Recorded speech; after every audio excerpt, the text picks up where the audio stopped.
श्यामलाल जी सही कहते हैं, मुझे जानते हैं, सलाखिया साहब भी जानते हैं, और हर ऑनरेबल एमएलए के साथ अब पिछले 1-1.5 साल से उठना बैठना तो रहा ही है।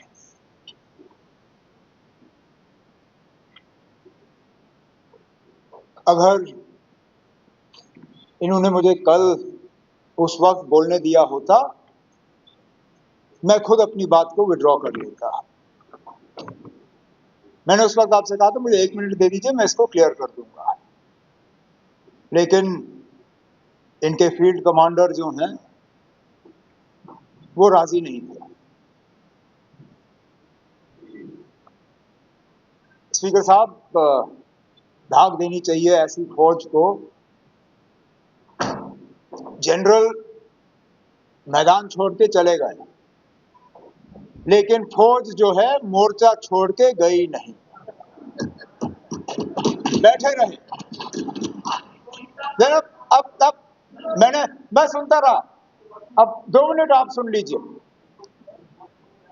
ऐसे बहादुर फौज को मैदान में इस तरह इनके कमांडर छोड़ के जाएं, मैं नहीं छोड़ूंगा। अब रही बात खामोश, आप खामोश। यहाँ पे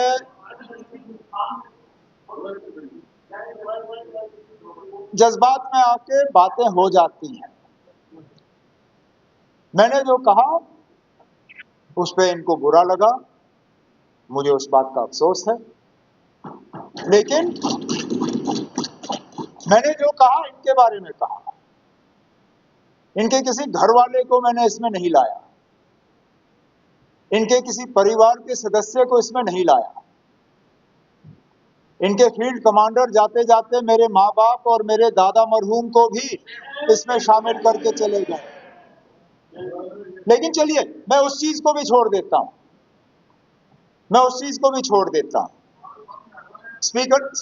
खामोश। स्पीकर साहब,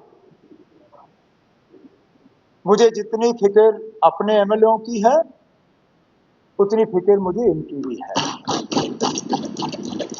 मैं जब कहता हूं मैं जम्मू कश्मीर के लोगों का चुना हुआ मुख्यमंत्री हूं, वजीर आला हूं, तो मैं यहां के भी वोटरों का हूं तो वहां के भी वोटरों का हूं। आज सुबह इनके सारे सवाल रह गए, हमारे लिए बहुत आसान रहा। बहुत कुछ ऐसे सवाल थे जिनका शायद जवाब देना हमारे लिए थोड़ा मुश्किल होता, रहे नहीं, वो सवाल भी गए।